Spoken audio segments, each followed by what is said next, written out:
membuat webinar, kita juga membuat kegiatan untuk komunitas. Misalnya kita membuat arisan kebajikan, jadi kita menantang komunitas di seluruh Indonesia untuk mengirimkan proposal kegiatan sosial yang kemudian nanti kita akan nilai, kita seleksi, dan kita berikan uang operasional sampai dengan 100 juta untuk mereka bisa melakukan berbagai kegiatan di daerahnya. Kemudian kita juga bikin banyak sekali konten-konten literasi lewat klub buku narasi. Kita bikin konten belajar dari rumah, kemudian kita membuat pelatihan cara menulis, kita membuat buku rekomendasi, kita ada konten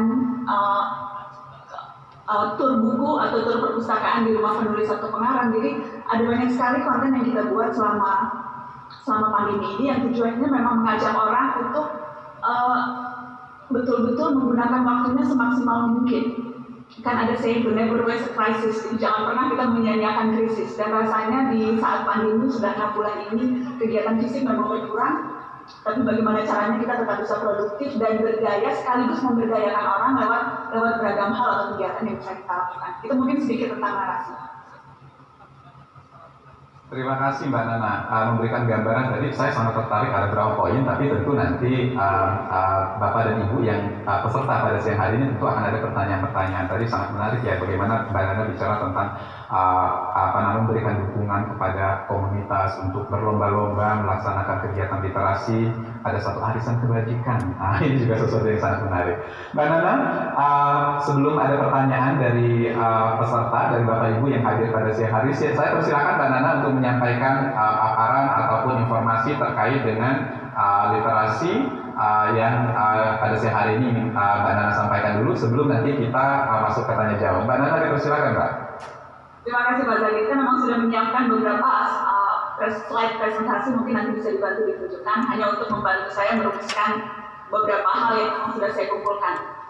Jadi Pak Zaki dan teman-teman, saya lihat ada banyak sekali yang ikutan dari mana-mana.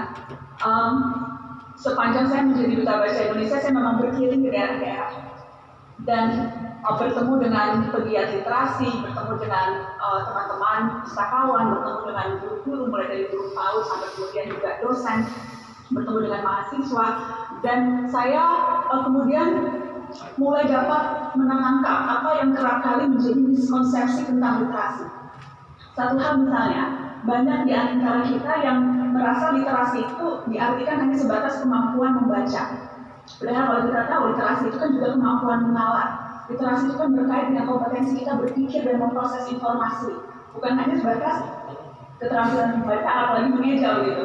Jadi karenanya kalau kita bicara literasi tidak pernah hanya soal literasi baca tulis, tapi juga literasi sains, literasi kesehatan, literasi finansial dan banyak lagi.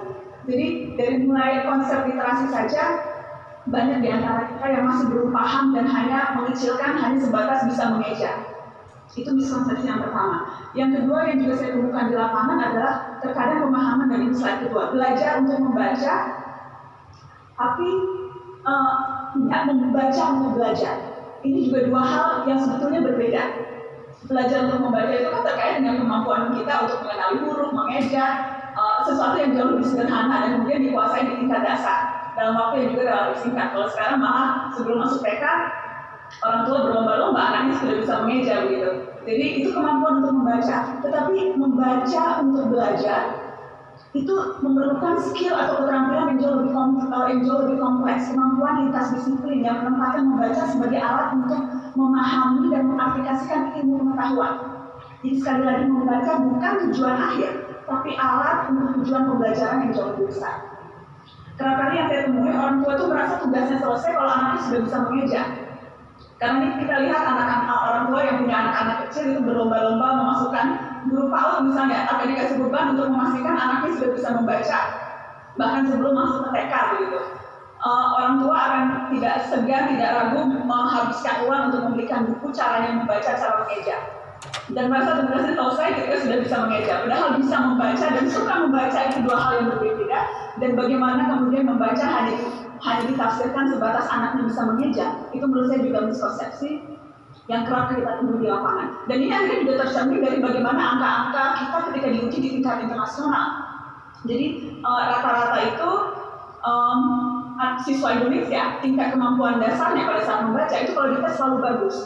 Tetapi kemudian ketika dites bagaimana kemampuannya mengolah informasi, memahami dan mengambil makna dari teks, itu nilai-nilainya itu biasanya kemudian jauh menurun. Jadi itu miskonsepsi yang kedua. Yang ketiga yang kemudian juga saya sering temui adalah aktif membaca, tapi tidak membaca aktif. Jadi karena terkadang membaca banyak tulisan itu tidak otomatis meningkatkan kemampuan, malah terkadang bikin jadi ngantuk, bikin jadi, saya sering banget tuh di SMA, di kuliah, karena kok baru baca 5 menit udah ngantuk ya gitu. Karena dia hanya aktif baca saja, tapi dia tidak membaca aktif. Sementara kuncinya dari setiap aktivitas membaca itu memang kita membaca secara aktif. Artinya apa? Jadi bahkan sebelum kita mulai membuka halaman demi halaman, kita sudah memprediksi apa isi bacaan. Bagaimana kita berempati dengan latar belakang penulis misalnya sebelum membaca. Bagaimana kita mempertanyakan, bagaimana kita berargumen, bagaimana kita mengidentifikasi dengan karakter atau dengan isu yang kita baca. Bagaimana kita menyimpulkan, dan yang paling penting bagaimana kita mengaplikasikan apa yang kita baca dengan konteks kehidupan kita sehari-hari. Itu yang namanya membaca secara aktif. Kemudian juga yang berikutnya, miskonsepsi yang kerap terjadi adalah merasa membaca itu bawaan lahir. Padahal sesungguhnya membaca itu potensi yang bisa dikembangkan. Kalau bahasa, insting bahasa itu memang insting yang ada di manusia.